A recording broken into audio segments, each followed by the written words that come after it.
Hola, ¿qué tal? Muy buenas tardes, autoridades, vecinos de la Unión y visitantes del festival. Bienvenidos a todos a este salón de actos del Ayuntamiento de la Unión y bienvenidos también a esta cuarta jornada de la Agenda Cultural del Festival Internacional del Cante de las Minas. El quejío de la mina, el desgarro del Tajo, siempre ha estado muy enraizado con la lucha obrera. Y esta tarde vamos a rememorar uno de los acontecimientos que han marcado la historia de este municipio minero, del que justo este año se ha cumplido su centenario. El 7 de marzo de 1916 se producía una revuelta que protagonizaban los mineros demandando mejores condiciones de trabajo y que se resolvía con la pérdida de 7 vidas humanas. Todos estos detalles los vamos a conocer esta tarde gracias a la conferencia Cuando sonaron los tiros, memoria del 7 de marzo de 1916 en la Unión. Para hablarnos sobre ese día va a estar con nosotros Francisco Ródenas Rozas. Francisco es de sobra conocido por todos ustedes.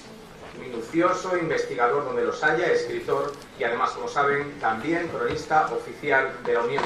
Es licenciado en Geografía y asesor de la sección de Etnología en el Museo Minero de la Unión. Ni que decir tiene que es un muy buen colaborador del Festival Internacional del Cante de las Minas y que siempre que la Fundación lo ha necesitado, pues él ha estado ahí, como lo va a estar esta tarde. Francisco tiene varias publicaciones, recuerden, como La Unión, Ayer y Hoy, de 1986, Yo, El Mercado, 1991, La Unión, Provincia de Almería, 1995, entre otros.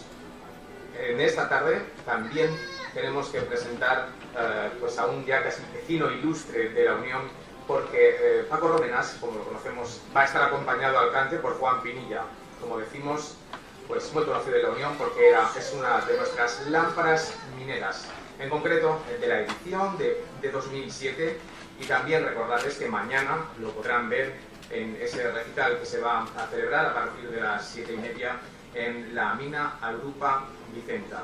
Bueno, pues a Juan Pinilla lo va a acompañar al toque Antonio Muñoz. Damos paso ya a la conferencia de Francisco Ródenas.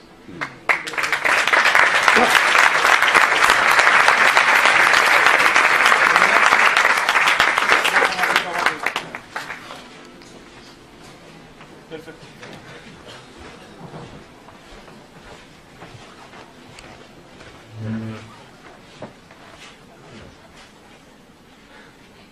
Cuando sonaron los tiros, memoria del 7 de marzo de 1916 en la Unión.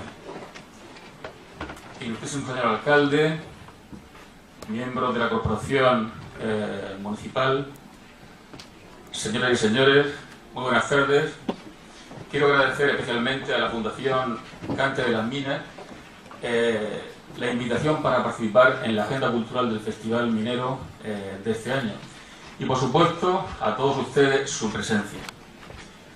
Quisiera empezar como introducción con unas imágenes muy concretas. Se trata de un fragmento muy documentado de una película muy rigurosa, El corazón de la tierra, sobre la huelga minera de Río Tinto en 1888, brutalmente reprimida en su momento.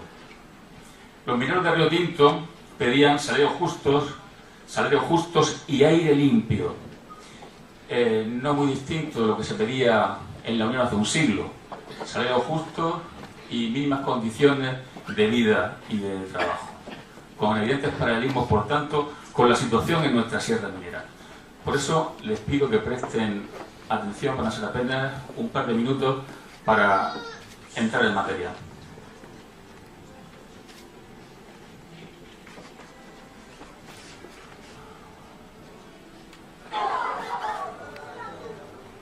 ¡Detener esta insensata manifestación! ¡La cofradía ofrece seguridad! ¡Una forma de vida próspera y segura! ¡Por nada en trabajo!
Decía que se trata de la revuelta minera de 1868 en Río Tinto, en Huelva, con evidentes paralelismos con la situación social de los mineros de nuestra sierra. Ya veremos en qué modo coincidían.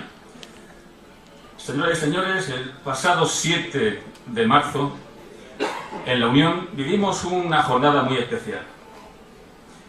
Aquel día por la mañana comenzaron los actos conmemorativos del centenario de los sucesos del 7 de marzo de 1916, con una ofrenda floral en homenaje a las víctimas a las puertas de la Fundición Dos Hermanos, Fábrica de Pío, escenario de tan trágicos hechos. Por la tarde, solemne acto institucional con homenaje a las víctimas y a quienes intervinieron en su rescate. Y actuación estelar del gran Juan Pinilla, acompañado a la guitarra por Antonio Muñoz Fernández. Pero, ¿qué conmemoramos? ¿Qué pasó aquella fecha, aquella luctuosa jornada, hace siglo y pico ya, para que le haya notado la importancia en este festival? Quisiera también que vieran estas imágenes. Se conservan muchas fotos de grupos de mineros de nuestra sierra, pero pocas como esta. Estamos en la Sierra Minera, aproximadamente en 1900, la Unión. Se trata de trabajadores de un lavadero de mineral por sistema tradicional, manual, nada de flotación, puede faltar muchísimo tiempo para que lleguen nuevas técnicas, manual, a brazo. Han sido sorprendidos infraganti. Abandonan su trabajo por un momento para posar ante el fotógrafo y hacerse la foto. Volverán de inmediato a su faena. Hay adultos, jóvenes, niños, metidos en el barro, niños de pies descalzos en el agua, de sol a sol. Son un ejemplo de las durísimas condiciones de trabajo de los mineros de nuestra sierra. Muchas veces hablamos de las condiciones de trabajo de los mineros de interior, pero es que en el exterior, en los lavaderos por ejemplo, también el trabajo era penosísimo. De tal manera que esta imagen puede ilustrar de alguna manera pues todo lo que viene a continuación. Desde la sierra volvemos a la ciudad. Estamos en uno de los espacios más emblemáticos de la Unión, en el que se concentran en muy pocos metros elementos señalados de nuestra historia. El Liceo Obrero, antigua y futura sede del Museo Minero, el monumento de la escritora María Cegarra y la calle 7 de marzo. Porque los nombres de las calles hablan y nos dicen muchas cosas acerca de nuestra historia. Hemos pasado muchas veces por aquí, sobre todo los martes, imagino, hemos bajado por esta calle, a los vecinos de la Unión, camino del mercado de la fruta, por ejemplo. Calle 7 de marzo, una de las principales ciudades de calles de la ciudad. Estas imágenes tienen mucho que ver entre sí, guardan una estrecha relación porque el grito desesperado de un puñado de hombres y de mujeres contra la miseria acabó en tragedia. 7 de marzo de 1916. Conmemoramos este año un siglo, el primer centenario de aquella jornada. Hay muchas fechas importantes en la historia de la Unión, pero pocas tan emblemáticas como esta, 7 de marzo, en el marco regional y aun en el ámbito nacional, como hito en la historia del movimiento obrero. Por eso, en la Unión, el 7 de marzo es algo así como nuestro 1 de mayo particular. Un 7 de marzo era cuando sonaron los tiros. Aún me parece escucharlos, aún me estremezco al oírlos. Así comienza el precioso poema que el gran escritor unionense Pedro García Valdés dedicó a aquellos trágicos hechos que conoció en plena juventud. Pero, ¿qué pasó aquel 7 de marzo de 1916? Para empezar, ¿cómo estaba la Unión? El empresario minero, Gregorio Conesa Vera, había regresado a la alcaldía de la Unión a principios de año, pero la Unión ya no es lo que era apenas unos años atrás. Ha comenzado ya la crisis imparable que lentamente acabará por convertir a la pujante ciudad minera en ciudad fantasma en las décadas de 1930 y 1940. Esta imagen bollante, rutilante de la ciudad no es la que se conservaría en 1916. El mundo está en guerra. Para empezar, el mundo está en guerra. Llevamos 2 años de la hasta entonces guerra más destructiva de la historia, la llamada Gran Guerra, Primera Guerra Mundial. Acaba de comenzar la batalla de Verdún, la más larga de la guerra y una de las más sangrientas. España, en el reinado de Alfonso XIII y con el gobierno del conde de Romanones, permanece como país neutral en medio de la guerra, pero vive tiempos convulsos. Esta alusión a la Primera Guerra Mundial no es en absoluto baladí, simplemente para situar. La Sierra Minera sufre las graves consecuencias derivadas del conflicto. La caída de las exportaciones y de las extracciones llevará al cierre de cientos de minas. Imagínense, de casi 1.200 minas del conjunto del distrito, pasamos a 400 en activo en 1916, con un 70% de paro y la emigración como consecuencia. Es decir, la Primera Guerra Mundial ha ocasionado ya todo esto. España neutral, la Unión, lógicamente, fuera de conflicto directamente, pero las consecuencias de la guerra se viven muy de lleno. Se suspenden las extracciones, los pagos, etc. Y la actividad minera casi se paraliza en buena parte. La opción es emigración o hambre. Además, asistimos a restricciones en energía eléctrica, por ejemplo, desabastecimiento del carbón inglés, que no les llegaba justamente a causa de la guerra desde enero de 1916. Y también asistimos a una sorprendente subida de los productos de primera necesidad. Definitivamente, en la sierra la situación es desesperada, casi explosiva. Tenemos, por una parte, muchísimo paro, falta de energía, carestía de los productos esenciales. Poco a poco aparece el fantasma del hambre. Mientras tanto, las organizaciones obreras de la sierra son las más importantes de la región. En 1898 había estallado la revuelta al grito de «abajo los vales» y pidiendo también mejor los salarios. En esta ocasión, en 1916, la Federación de Sociedades Obreras de la provincia de Murcia plantea una serie de peticiones, reivindicaciones ante la patronal. Aumento de 5 reales en el jornal diario de obreros en minas y fundiciones. Pago semanal de los jornales. Y consumo de luz y del aparato por cuenta del patrono. Aunque parezca increíble, el minerico, cuando subía por la cuesta de las Lajas, tenía que ir provisto de su carburador y de la piedra del carburo, que no lo pagaba el empresario. Las negociaciones iniciales no dieron resultado. Se plantea huelga general en la sierra el 3 de marzo con todos los gremios federados, mineros, fundidores, maquinistas, albañiles, dependientes, panaderos, oficios varios. Mientras tanto, las autoridades empiezan a tomar posiciones por lo que pudiera pasar. El 29 de febrero, 2 compañías del Regimiento de Infantería Sevilla se hallan dispuestas en Cartagena para marchar sobre la Unión. Precisamente, aquí los contrastes de la vida, ese mismo día en el que hay una compañía dispuesta en Cartagena para marchar sobre la Unión, se inauguró el Gran Hotel de Cartagena, que justamente acaba de cumplir su primer centenario en el año del modernismo en Cartagena. La Guardia Civil patrulla las calles. Los primeros encuentros se producen en la Maquinista de Levante, primeros encuentros entre la fuerza pública y los obreros, en la propia Maquinista de Levante y en la fábrica de Juan Martínez Conesa. Ahí lo ven, la Fundición Isabelina. Ven grupos de mineros y también de Guardia Civil. Son las únicas imágenes que se conservan de esa huelga general en la sierra. Por su parte, la Cruz Roja, en previsión de lo que pudiera pasar, considera oportuno instalar un hospital volante de campaña en la calle Mayor de la Unión. Cuentan las crónicas que las mujeres también participaron activamente en el conflicto y secundaron a los obreros en la calle llevando sus mantos negros en forma de bandera. En las negociaciones, los obreros, que empezaron pidiendo 5 reales de aumento, se conforman ahora con un aumento de solo 3 reales. Pero la patronal solo consiente en aumentar 1 real sus salarios. Se establece un compás de espera mientras consultan a sus bases.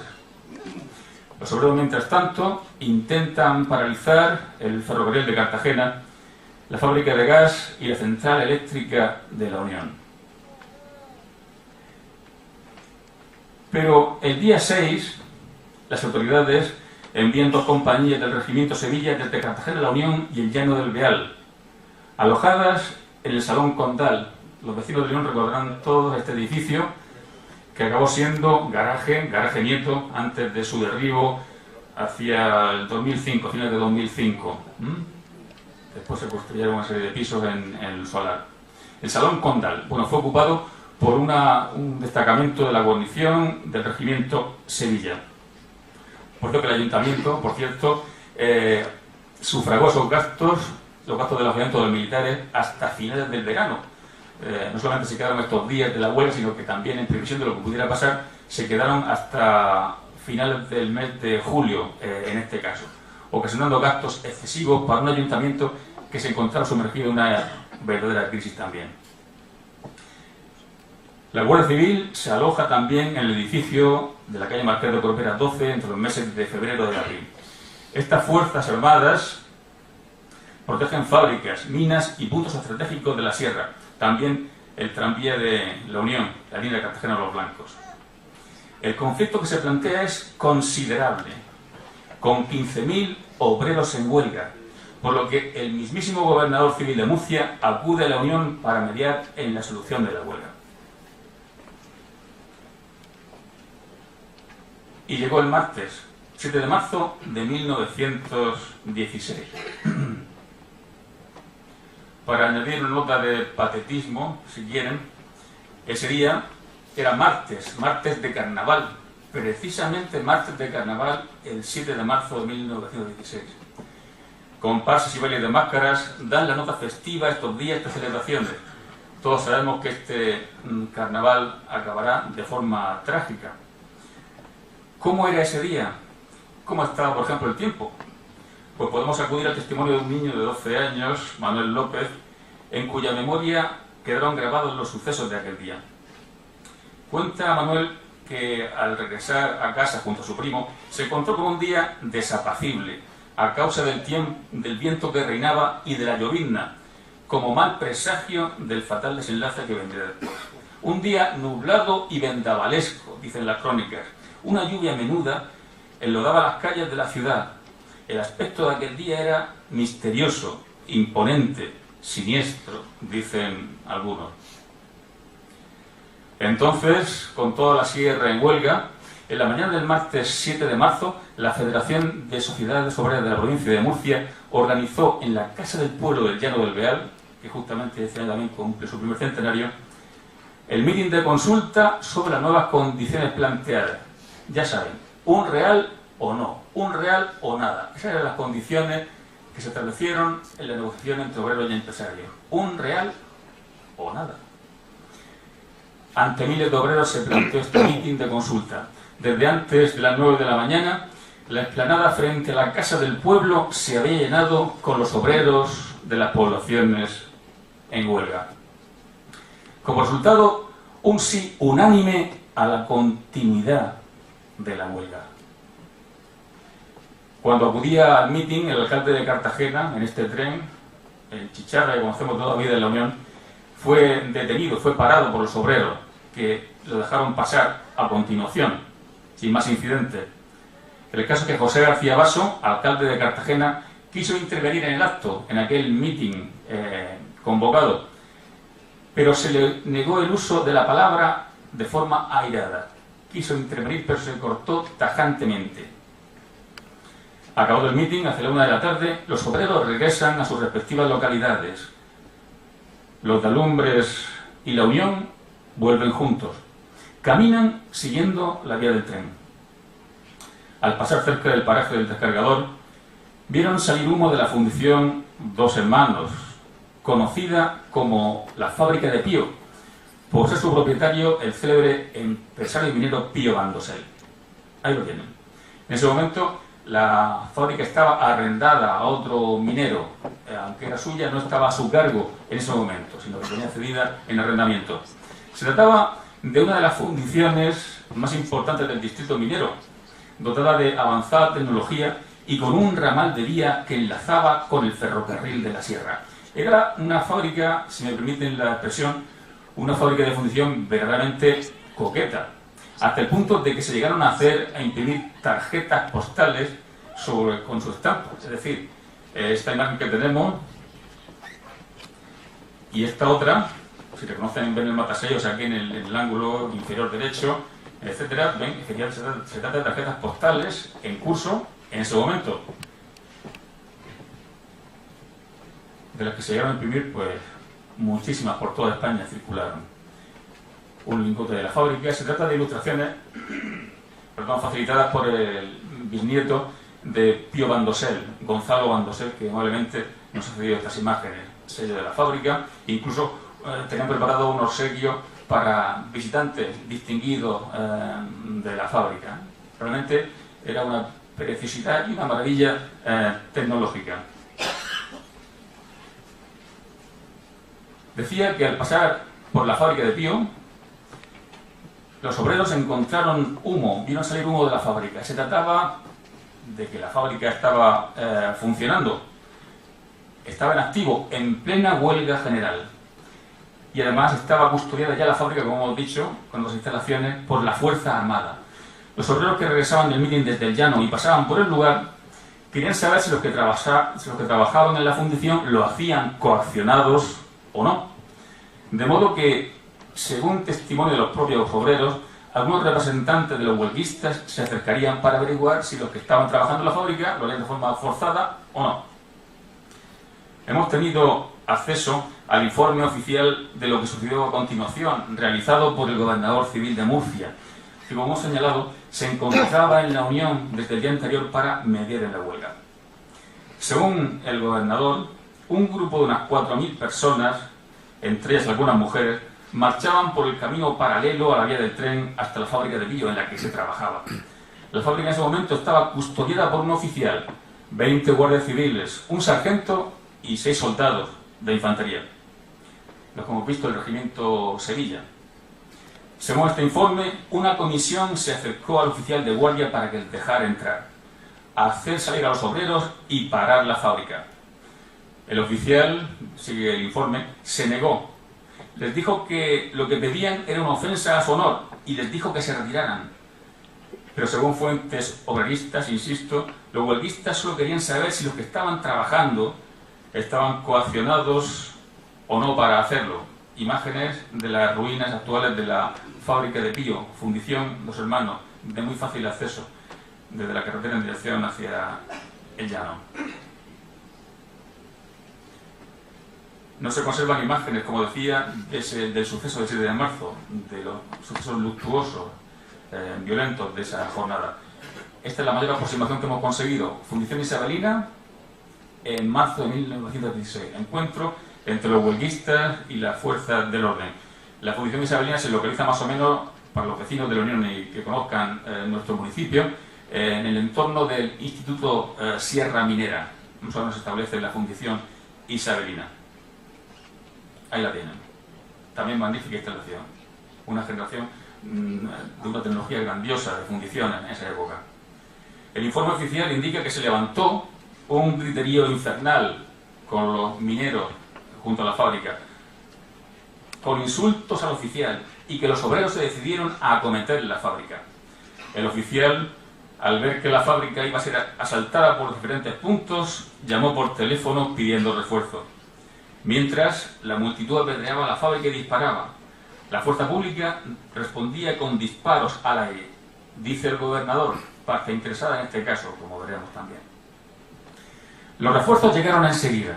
Se trataba de un teniente y 11 guardias civiles a caballo que salieron a escape, cita literal del informe del gobernador, que salieron a escape, a galope, se supone, de la Unión.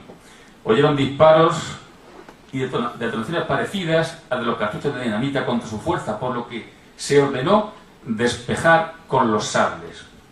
Bueno, esto de despejar con los sables, nos podemos imaginar lo que pudo ser. No tenemos, como decía, imágenes concretas de esa acometida, pero sí que conservamos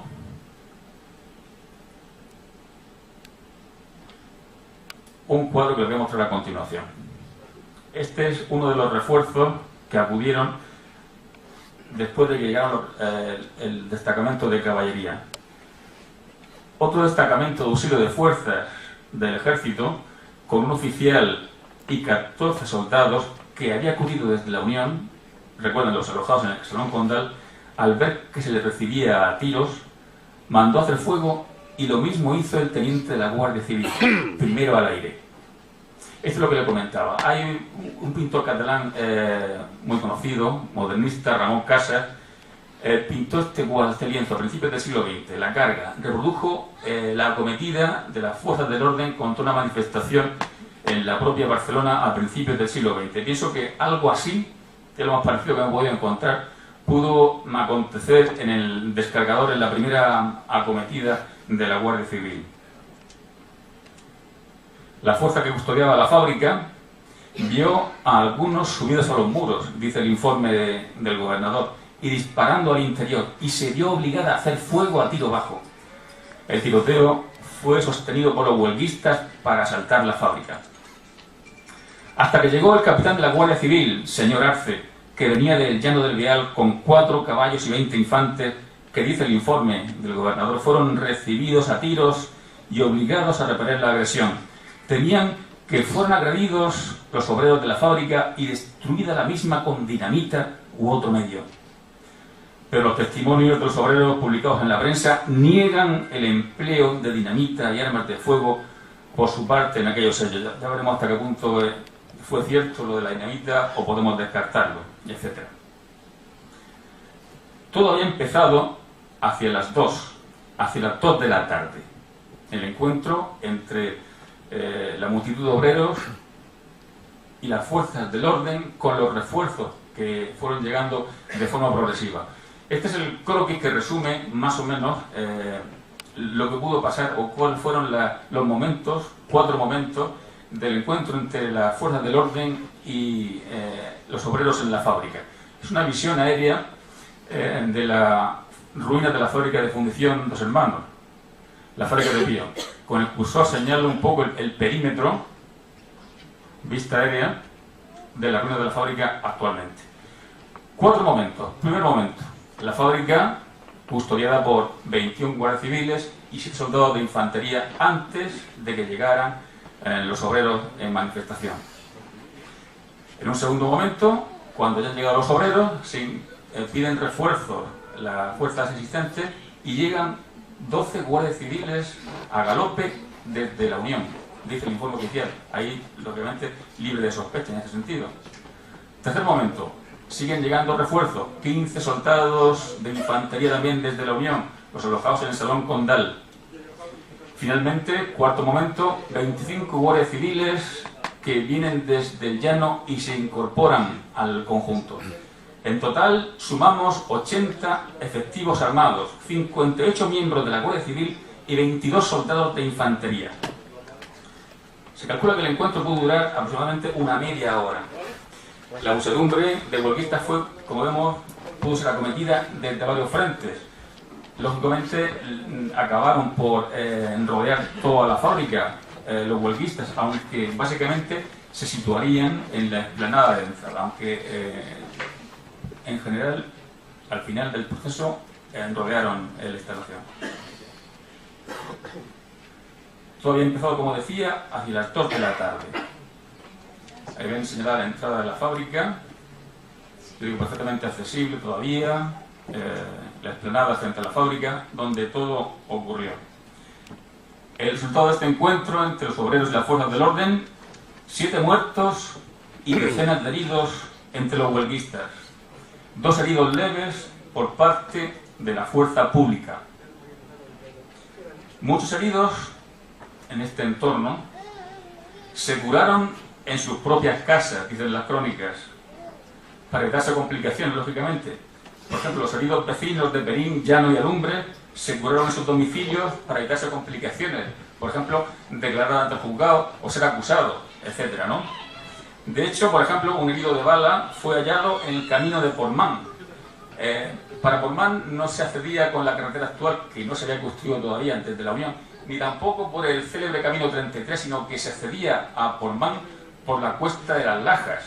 De tal manera que hubo testigos que se encontraron a algún herido en concreto un herido de bala en el brazo, subiendo el pobre la cuesta de las Lajas, huyendo de aquella situación. Los primeros huelguistas en escapar del suceso entraron en la calle Mayor de la Unión lanzando el corazón por la boca de susto y de cansancio, literalmente, con gritos estremecedores, dice el Diario Imparcial de Madrid. Es una imagen poco conocida de la calle Mayor de la Unión, más o menos por esa época, por la parte oriental, la parte que da hacia el llano. Lanzando el corazón por la boca de susto y de cansancio. La Cruz Roja de la Unión, fundada 7 años atrás, en 1909, auxilió y transportó a los heridos por arma de fuego y sable que fueron atendidos en el Hospital de Caridad de la Unión, el Hospital Minero, Hospital de Sangre, por el personal médico y por las hermanas Siervas de Jesús. A las 3 de la tarde se registran los ingresos de las víctimas en el Hospital de Caridad, el Hospital Minero de la Unión.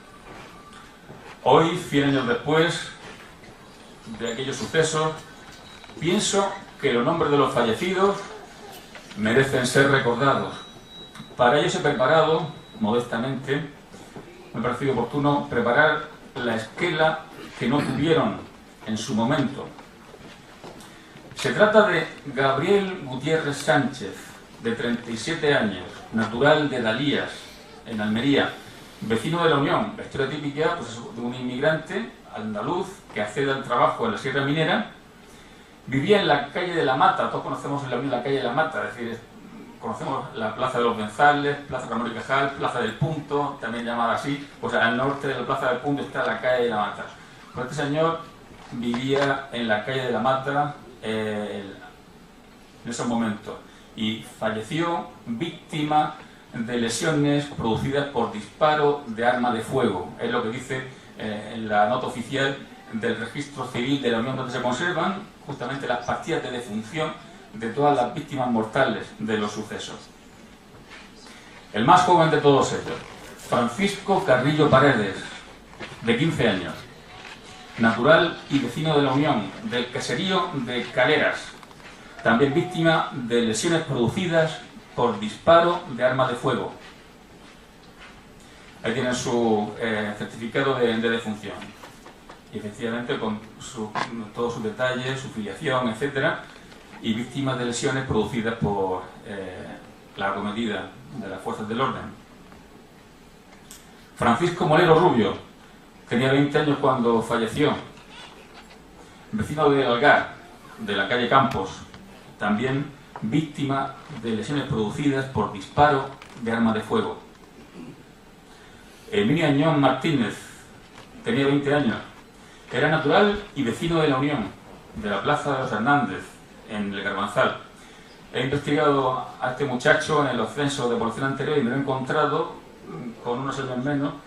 Con 14 años menos ya trabajaba como minero, es decir, hablamos de una persona que también representa o ejemplifica el destino de tantos niños que empezaron a trabajar en la minería a tempranísima edad. Emilio Añón Martínez. Ginés San Jiménez, de 27 años, también vecino de la Unión, víctima de lesiones producidas por disparo de arma de fuego. Ana María Céspedes Soler, de 45 años, del Llano del Beal, única mujer entre las víctimas de los sucesos, también víctima de lesiones producidas por disparo de arma de fuego, como certifica la correspondiente nota del Registro Civil de la Unión. Finalmente, Valentín Escobar Callejón, de 46 años, vecino de Alumbre. Me ha parecido ver entre el público por lo menos a su nieto, también llamado Valentín Escobar, entre nosotros se encuentra. Valentín Escobar Callejón, vecino de Alumbres, había nacido en el pueblo granadino de Laroles y estaba casado con María Martínez. Dejó 8 hijos. Herido por arma de fuego en los sucesos del 7 de marzo, falleció el 17 de marzo, unos días después, en el Hospital de Caridad de la Unión, víctima de neumonía. Es decir, las heridas se le complicaron con una neumonía y falleció unos días después. ¿Qué tienen el arma empleada en ese momento? Se trata del temible el fusil Mauser español, el arma oficial, arma reglamentaria de la fuerza pública en esos momentos. También en el Archivo Municipal de la Unión se conserva, también pienso que un documento excepcional, las hojas clínicas de 12 heridos de los sucesos en aquel momento. Están escritas en tinta roja. Lógicamente no hablamos de sangre, hablamos de tinta, pero tiene un cierto valor, si quieren ustedes, simbólico. El resto del libro, las inscripciones están escritas en tinta o de color oscuro, tinta negra, etcétera, pero nos encontramos con que en estas hojas respondientes a los sucesos del 7 de marzo se empleó tinta roja. Bueno, son ejemplos simplemente. El Hospital de la Unión, Sala Segunda, Cama 4, etcétera, hoja clínica de Pedro López Clemente, este fue uno de los heridos, no falleció, 49 años, etcétera, natural de Vera, Almería, domiciliado en la Unión, quizás los que estén más cerca pueden verlo bien, ingresó el 7 de marzo a las 3 de la tarde, procede de la huelga. Diagnóstico: herida incisa de 5 centímetros de longitud, etcétera, etcétera. Víctima, por tanto, de aquella cometida por sable, y también aparece en el final referencia a heridas, daños producidos por proyectil, en la región glútea en este caso. Pronóstico grave. Este señor, Manuel Manrubia, de 35 años, también vecino de la Unión, natural de Berja, como todos o la mayoría de los Manrubia que llegaron aquí como inmigrantes hace siglo y pico, natural de Berja, provincia de Almería. Entró a las 3 de la tarde, como todos, herida por arma de fuego en el edificio de entrada del proyectil en la región lateral interna de la rodilla izquierda. Grave. Este señor, bueno, sería interminable ir repasando todas las fichas una por una. Manuel Romero Martorell, de 43 años, 2 heridas por arma de fuego, etcétera. Lo pongo como ejemplo de lo que les decía antes. Terminación del proceso de este señor, alta por curación. Pero si fijan en la fecha, cuando le dieron el alta ya con tinta negra, le dan el alta con tinta negra el 7 de junio del 16, 3 meses después, 3 meses pasó este hombre en el hospital para recuperarse de las heridas. Se dio parte al juzgado militar, como era preceptivo, y bueno, y quedó con inutilidad parcial y permanente por anquilosis de la rodilla. O sea, este señor probablemente quedó inutilizado para trabajar. Ginés San Jiménez, de 27 años. Este muchacho sí que falleció, una de las víctimas mortales. 2 heridas de arma de fuego en la región mentoniana.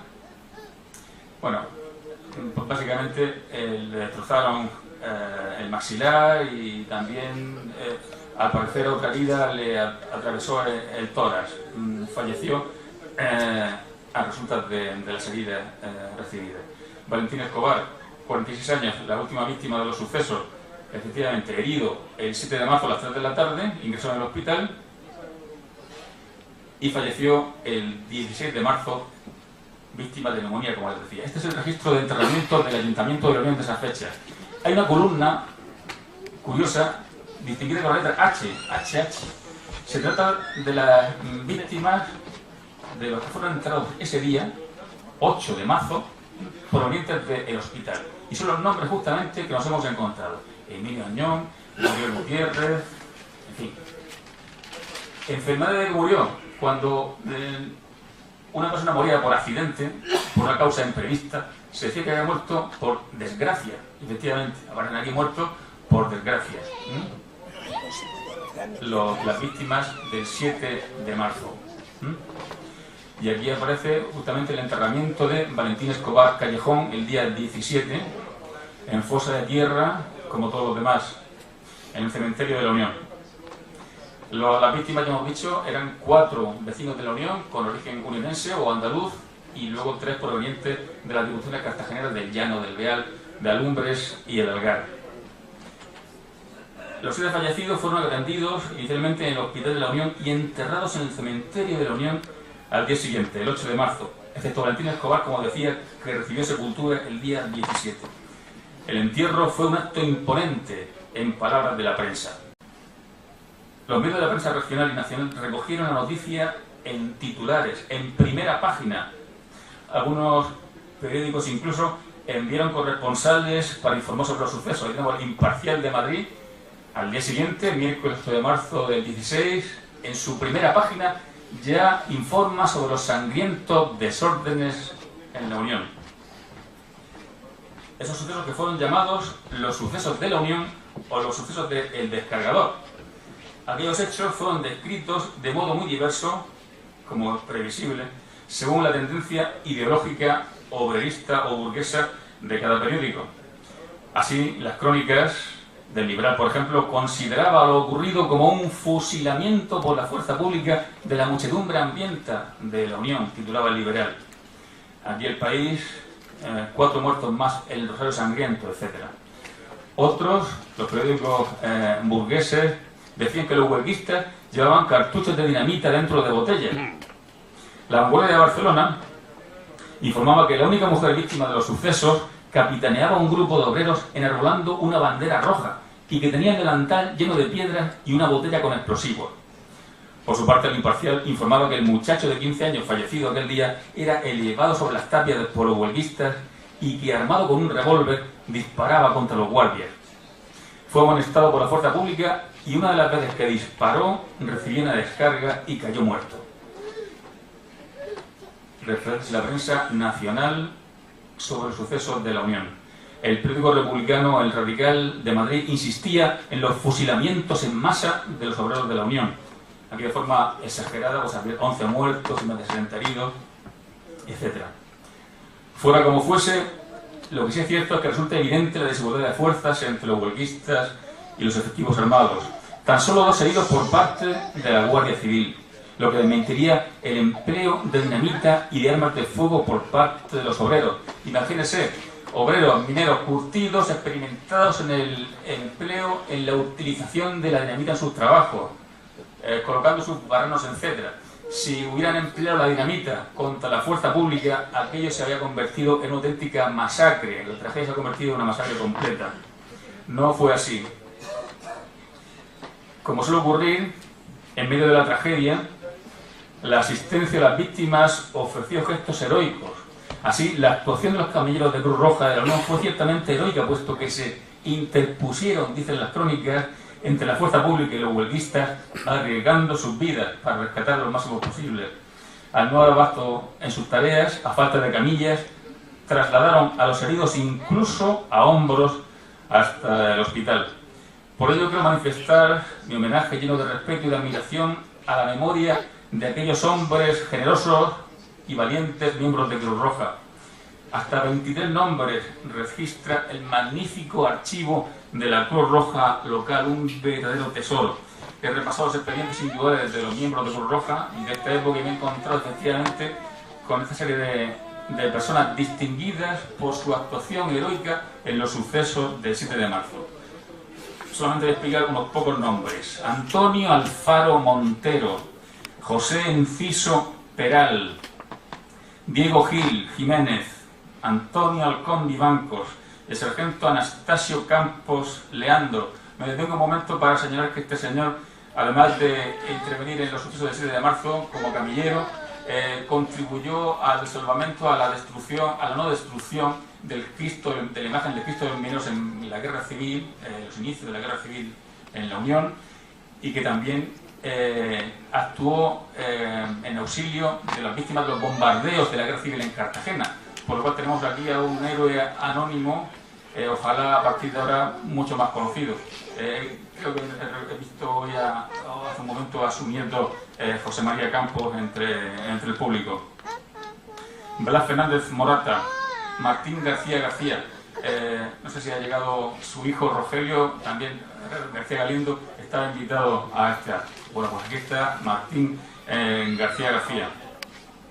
Miguel Marcial, Cristóbal Martínez Soler. Ven la distinción, se trata de la medalla de bronce del Ministerio de la Guerra. O sea que ya esta foto incluye la distinción en algunos casos, ¿verdad? La medalla correspondiente. Tomás Piña, Vicente Rodríguez Lloret, José Ruiz Ortiz, Diego Saura, Manuel Tellez. Todos ellos fueron distinguidos en 1919 con diversos reconocimientos oficiales: la Cruz del Mérito Militar, la medalla de bronce del Ministerio de la Guerra en virtud de los méritos adquiridos en aquella trágica jornada. A las puertas del hospital, las crónicas describen el tristísimo espectáculo de las familias de los heridos, con escenas desgarradoras también repetidas a las puertas del cementerio, a donde acuden muchas mujeres y niños. El ayuntamiento, custodiado por la Guardia Civil, permaneció cerrado tras los sucesos. Un periódico regional informó que el alcalde, Gregorio Conesa, había enfermado por la fuerte impresión que recibió al visitar a los heridos en el hospital. Varias suscripciones populares fueron abiertas a beneficio de los familiares de las víctimas. Así, por ejemplo, el Cine Sport de Cartagena, conocido por todos como el Cine Central, acogió una función benéfica en favor de las víctimas, de las familias de las víctimas, el día 1 de abril. En la Sierra Minera, aquel había sido un trágico carnaval, un carnaval teñido de sangre. Hubo protestas airadas porque no se suspendieron las celebraciones de carnaval en señal de duelo por las víctimas y se reprochó que ciertas autoridades asistieran a un baile de máscaras esa misma noche. La prensa escribiría: esta huelga trágica ha unido a las comparsas carnavalescas un macabro desfile de féretros. Después de los sucesos, la Unión enmudeció. La ciudad minera se llenó de luto y de silencio. Las calles estaban desiertas. Hubo numerosas detenciones. La cárcel de la Unión se quedó pequeña para acoger a los encerrados. Incluso fue señalado un cabecilla responsable de los disturbios, Ramón Mellado Naranjo, venido de Cataluña, acusado de incitar a las masas a la violencia durante la refriega del descargador y encabezar el movimiento. Además, fueron enviadas más fuerzas a la Unión del Regimiento España y de la Guardia Civil, de Caballería y de Infantería. Las fábricas, los talleres y el arsenal fueron custodiados por las fuerzas del orden. Las tropas permanecerán en la Unión hasta avanzado el verano. Los gastos, como decía, del alojamiento de las mismas corrían a cargo del ayuntamiento, que se quejaba amargamente por ello. Fue abierta una doble actuación judicial, civil y militar, para dirimir sobre los sucesos, pero a nadie le fue exigida responsabilidad penal alguna sobre acontecimientos tan luctuosos. Después de los hechos, el teniente Mancebo, que mandaba un grupo de la Guardia Civil participante en los sucesos de la fundición, patrullaba por la calle Mayor de la Unión a lomos de un precioso caballo blanco. Allí se encontró con el presidente de la Cruz Roja de la Unión, Guillermo Gros, que le recriminó duramente la sangrienta intervención de la fuerza pública en los sucesos del descargador. Gros derribó de su caballo al teniente Mancebo y ambos se enzarzaron en una violenta trifulca que los testigos apaciguaron en el Café Moderno. Una comisión de obreros de la Unión viajó a Madrid para buscar el apoyo de la Unión General de Trabajadores. El Comité Nacional del Partido Socialista hizo público un manifiesto de denuncia de los fusilamientos habidos en la Unión, entre comillas. Pablo Iglesias, presidente y fundador del partido, acompañó a los obreros comisionados de la Unión en su entrevista con el ministro de la Gobernación, señor Alba. Por su parte, la UGT designó a su secretario para viajar a la Unión, informarse sobre el conflicto y prestar apoyo y solidaridad al obrerismo. Pero a pesar de todo, la huelga persiste. El gobernador militar de Cartagena, general Muñoz Cobo, fue nombrado árbitro del conflicto por la patronal, presidida por José Maestre. Continúa la huelga, por ejemplo, de panaderos en la Unión, lo que obliga al ayuntamiento a pedir al alcalde de Cartagena que los hornos de la ciudad vecina faciliten pan para abastecer a la Unión.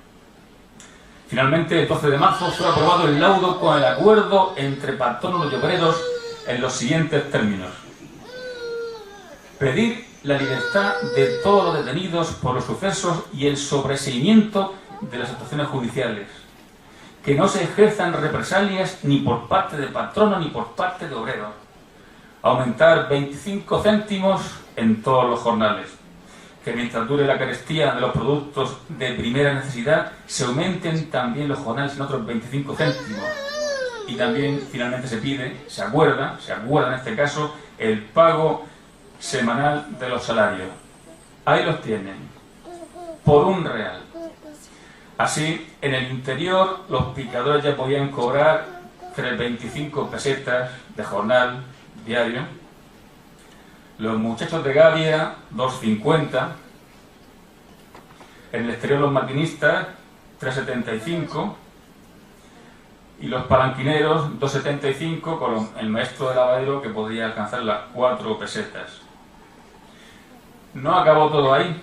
Fíjense, nos hemos encontrado en el archivo municipal, disponemos de algunos testimonios excepcionales sobre los sucesos, y hay justamente uno a posteriori, un diario de una empresa minera, fechado en marzo. Dice, le doy literalmente lo que pone el manuscrito. Dice, ahora se trabaja con algunas irregularidades, pues los patronos de minas pobres, que son los que más abundan, no pueden pagar a sus operarios los jornales al precio que señala el laudo dictado. Es decir, los patronos pobres, mineros pobres, que eran la mayoría, no podían pagar a sus empleados esa subida de 25 céntimos, con lo cual no se cumplió, no se podía cumplir el laudo.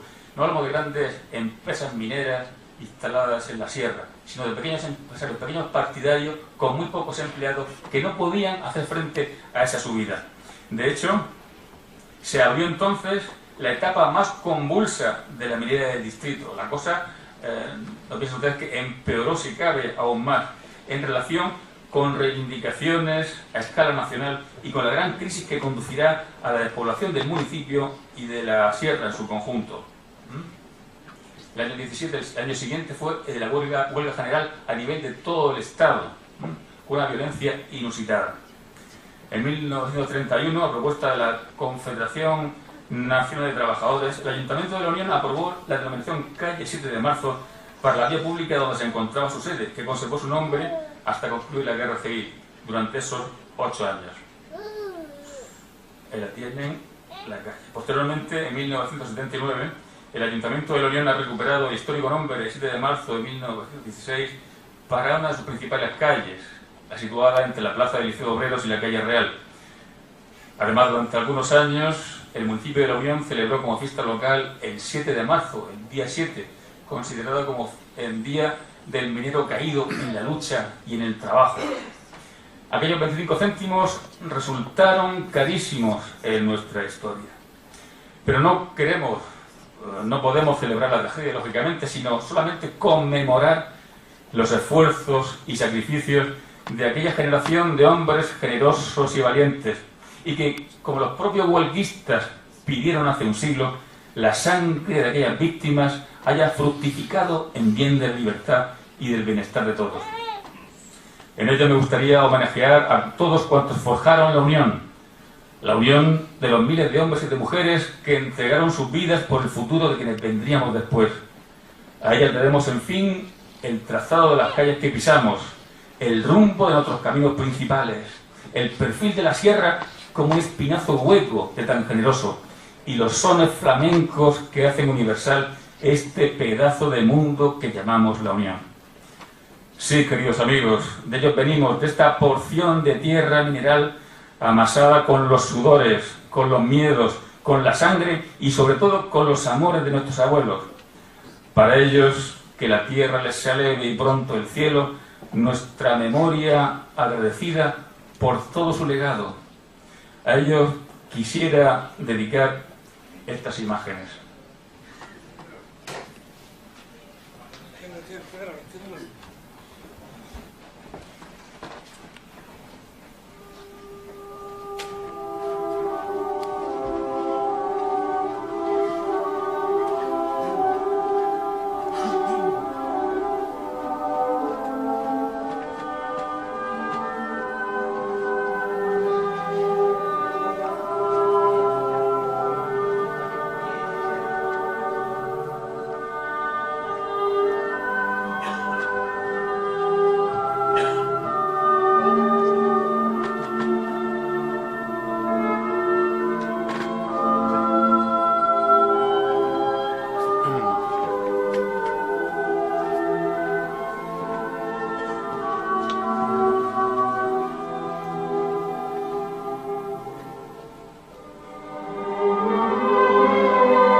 Muchas gracias, buenas tardes.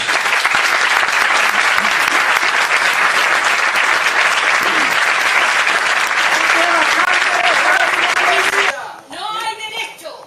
5 reales más y que nos paguen el carburo. Queremos pan para nuestros hijos. No hay justicia sin pan. No aguantamos más.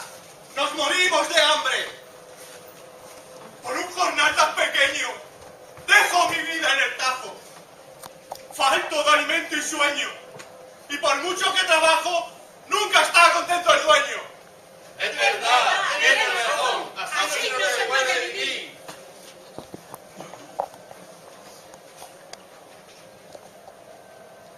Dame tu beso y tu vino, mujer que me voy al tajo, la mina es mi destino, mi descanso es el trabajo, y esperarme es tu destino. ¡Qué desgraciada la mujer del minero! ¡Cuánto miedo en su corazón! No hay consuelo para ella. Los obreros no queremos nada grande, nada regio. De luchar no cesaremos hasta que lograr tiremos la torre del privilegio. Solo pedimos justicia, que nos traten dignamente. Son nuestros derechos. ¡Queremos justicia! ¡No hay derecho! 5 reales más y que nos paguen el carburo. Queremos pan para nuestros hijos. No hay justicia sin pan. No aguantamos más. Nos morimos de hambre. ¡Queremos justicia! No hay No derecho. aguantamos más.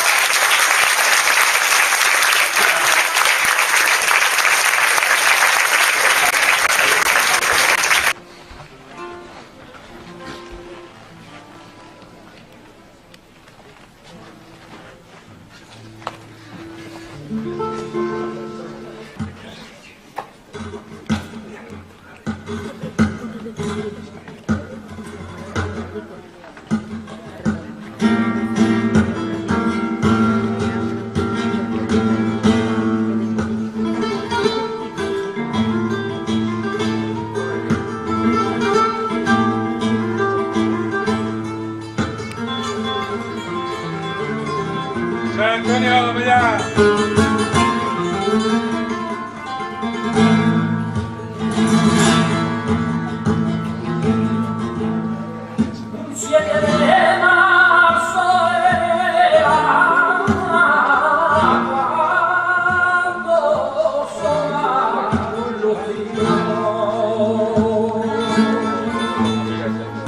Cuando sonaron los tiros,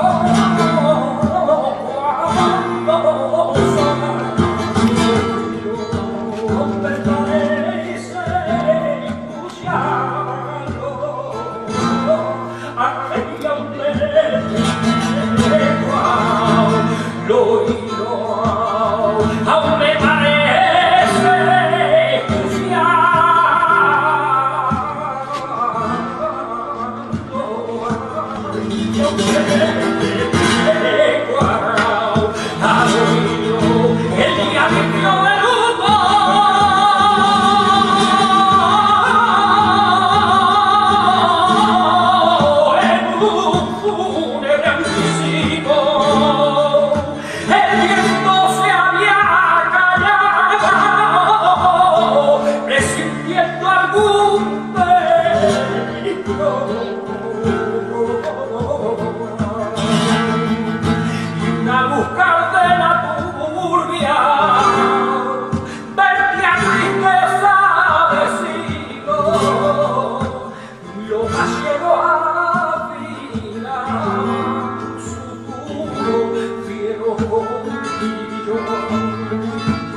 los castilletes sentirían un extraño maleficio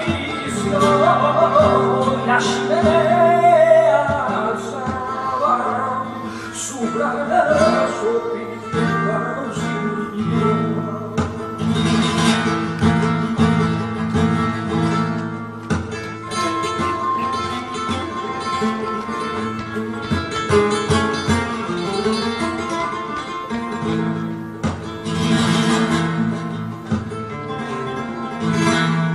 Una súbita descarga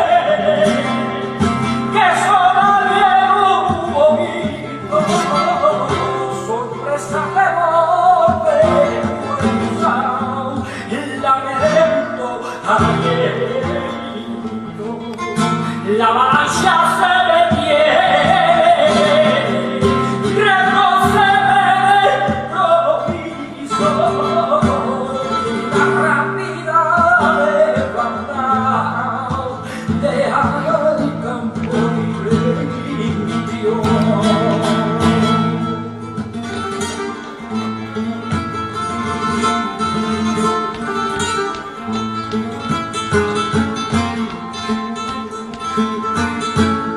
La sangre va corriendo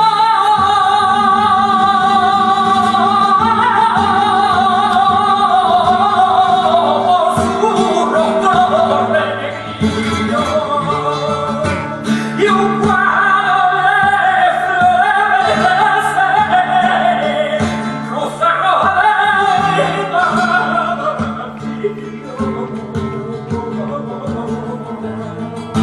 de era un desorden.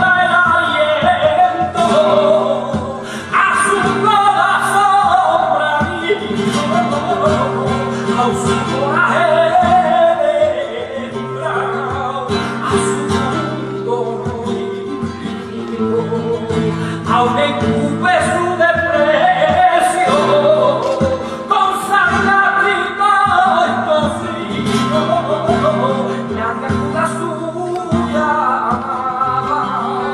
nadie asura con subsidio.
Gracias con el toque magistral de Antonio Muñoz Fernández y después de haber presenciado como testigo de esta lección magistral, cátedra de Francisco Robenar, sin duda estas letras que ya en marzo tuvimos la oportunidad de ponerles música en este mismo escenario, cobran otra dimensión. Mi más sincera enhorabuena a Paco Robenar por esa disertación, por esa exposición y por esa luz que ha puesto sobre las sombras de la historia.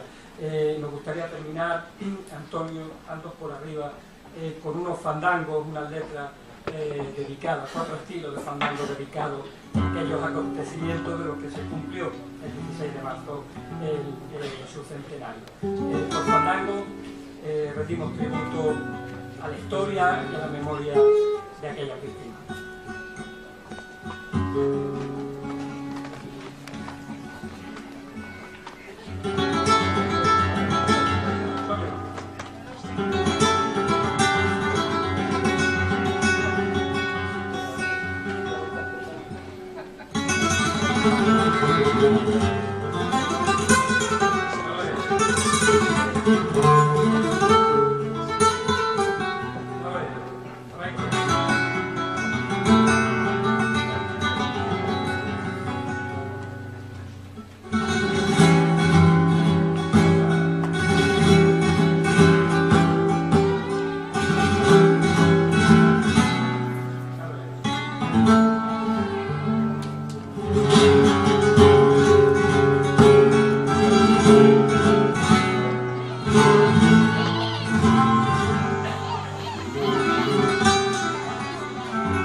Solamente quería darle las gracias a mi compañero, porque esto es un mérito para mí, esto es un mérito de todos, hemos estado mucho tiempo trabajando y la verdad tengo unos compañeros magníficos y que siempre colaboran con nosotros y que vamos a seguir luchando por el teatro aquí en la Unión. Quiero decirte también el recuerdo que me ha traído esta conferencia. Soy hijo de minero, mi suegro era minero, mi hermano murió en la mina, y hoy me ha traído unos recuerdos que me estoy emocionando de aquella vida que yo viví como hijo de minero, en aquella miseria, sin poder tener escuela, porque con 11 años, cuando yo tenía que estar trabajando, no nos enseñaban a leer y a escribir porque no teníamos derecho. La verdad que el día de hoy me ha traído mucho recuerdo y le doy las gracias a todas las personas que han organizado esto y nada, muchas gracias a todos.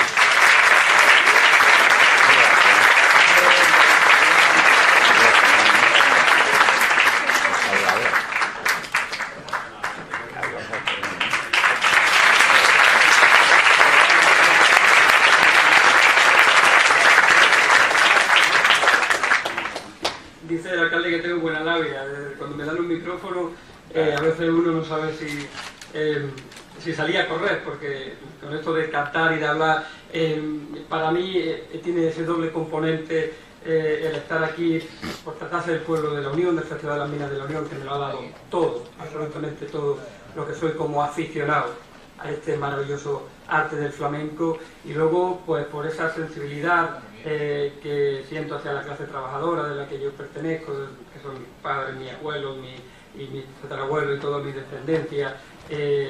Por supuesto, el encontrarme aquí, como también estuve el día 16 de marzo, para mí, además en la puerta de tan nombrada de la conferencia, de los sitios, los lugares de aquella revuelta de 1916, para mí tiene un componente emotivo fundamental. Por lo tanto, muchísimas gracias por contar de nuevo con mi persona en tan noble efeméride. Gracias.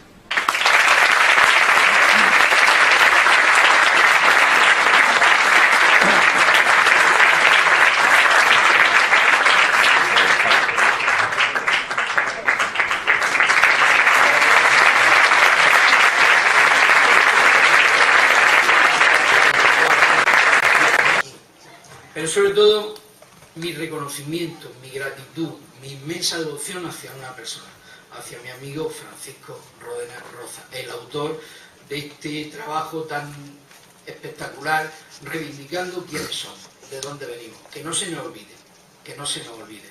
Esto es gracias a este hombre, a un trabajo impagable, puesto que este 7 de marzo pasado, en este mismo lugar, en este mismo salón de actos, lloramos todos. Y lloramos por muchas cosas, como dice Joaquín, rememorando a nuestros padres, a nuestros abuelos, situaciones que si no las hemos vivido, no las han contado, son las de nuestros vecinos, pero sobre todo es la de esta ciudad, que no lo vuelvo a repetir. Este magnífico documento se lo debemos, se lo tenemos que agradecer al cronista oficial de la Unión, a un hombre, sobre todo, a una gran persona, a un hombre comprometido, puesto que es un enamorado de la Unión y le costó mucho trabajo, lo hizo con mucho esfuerzo, en un momento delicado. Paco, no sé cómo darte las gracias, no sé cómo el municipio de la Unión te va a dar las gracias por tantas y por tantos trabajos que has hecho, pero sobre todo por reivindicar nuestra historia. Muchas gracias, Paco, porque verdaderamente de corazón este documento es para la historia.